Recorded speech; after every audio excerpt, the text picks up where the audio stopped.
The Joe Rogan Experience. I think you read too many comments. That's what I'm saying. I think you read some comments too.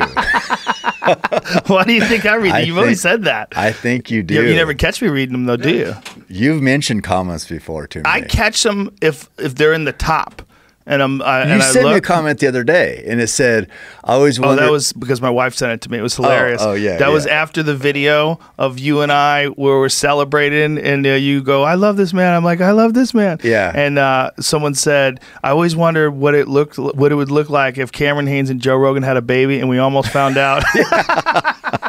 So, that was a good one. Every once in a while, you get a gem. Yeah, dude. Yeah. The internet is filled with funny fucking people, man. Oh my god, there's a lot of hilarious. Frustrated comedians out there. There is that get to express themselves occasionally in comments. Yeah. Because and like I sometimes answer because I feel like I'm let off the hook a little bit because it's not like I'm making a post calling somebody a dipshit, but I can say in a comment and it kind of sneaks through. But why do you want to? Or just be funny. You're so busy. That's what I don't understand. How do you have the time? With a full-time job, I mean, it's normal that you run a marathon in a day. So how the fuck do you have the time to be commenting? I don't know. Well, like waiting out here right now on the plane. I don't know. Times of boredom. I guess so. Yeah, it's all good. It's fun. Hey, man, I know a lot of people that read their comments, you know, and smart people. Eric Weinstein was making an argument that you probably should read some of them. That there's like, and, you know, he's a genius. He was saying, like, you don't want to be cut off completely from feedback. So you have to find that sweet spot between reading some and and I'm like, I feel like other people read them, I'll get them, they'll come to me. Yeah. No, the good ones people share with you.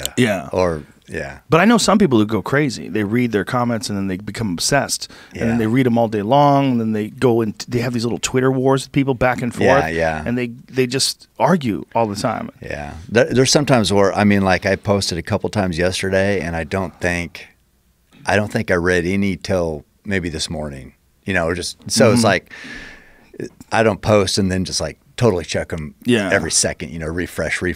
But every now and then there's something nice. Like I saw this dude that we were talking about in the last podcast. I reached out to him. He lost, how much weight did that guy lose, Jamie? 200. He went from like 417 to 190. So I sent him a DM. I'm like, I'm sending this guy a DM. That's fucking amazing, man. It is. It's amazing. Congratulations. So you do see people because like when you reach, okay, you're going to reach millions of people. There's going to be a few dipshits, but there's also going to be a few like that where it's just like, oh my God, this is, I mean, how impactful is that? That's like, it affects your life. Yeah. You know? Because it's so positive.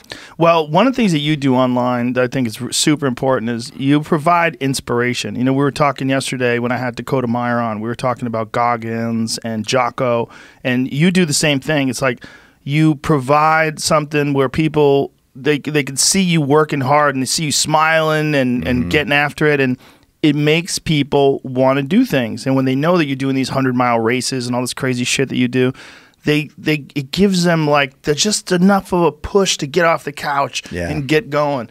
And sometimes that's all someone needs to change their whole life. You need a day. A good day where you get moving and you get your legs pumping and you get huffing and puffing and you get your heart rate up and you sweat, and then afterwards you feel great and you go, okay, tomorrow I'm going to do it again.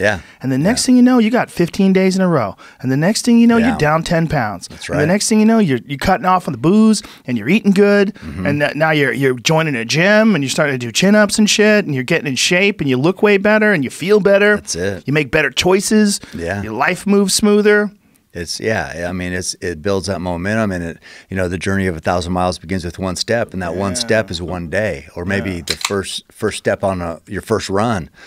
But I see that all the time too, because I genuinely enjoy working hard, and so I am smiling, and it's like people say, okay, enough's enough. I've been watching you for whatever.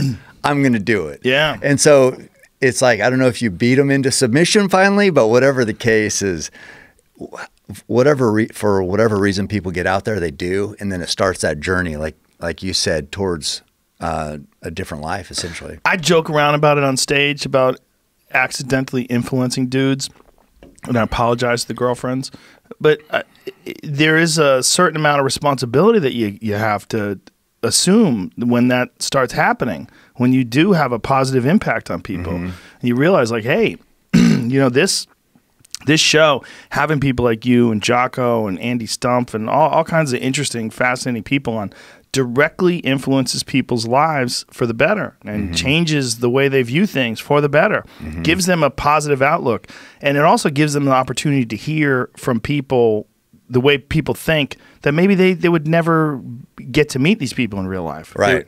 They would never get to know these people. But they feel like they know you or them or who, you know. That's the one thing I love about Jocko too is, you know, just the shot of his watch every day. I mean, you know, he's up at 4:30 and he's getting it done. Yeah. No excuses. None. Yeah. And he's just, and that's, I think that accountability is probably accountability for him, but also it's like the people know, okay, hey, this is what we need to expect of ourselves. Yeah.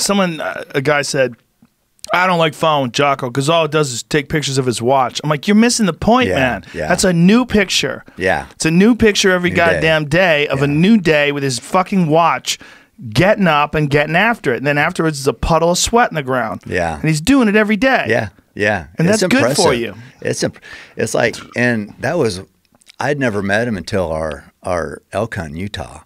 And man, people ask, hey, so how is Jocko? And I'm like, exactly like what you'd expect. I mean, what he says and how he portrays himself, that's how he is. That's how he is. And he's like, you know, they had that day, they were expecting a long day of blood trailing or just covering miles on the mountains. And he's like, he couldn't wait. Yeah, he was looking forward to it. He couldn't wait. He ate 3 plates of meatloaf. He did. He carb loaded. I mean, he's like, hey, I'm going to need these. But yeah, big old plates of food. But he said, and I remember this specifically, he said, what sucks is when it doesn't suck. He wants the challenge. Yeah. If something without a challenge, it's like, what's the point? Yeah, so, he's turned his mind into this like challenge-seeking missile. Yeah.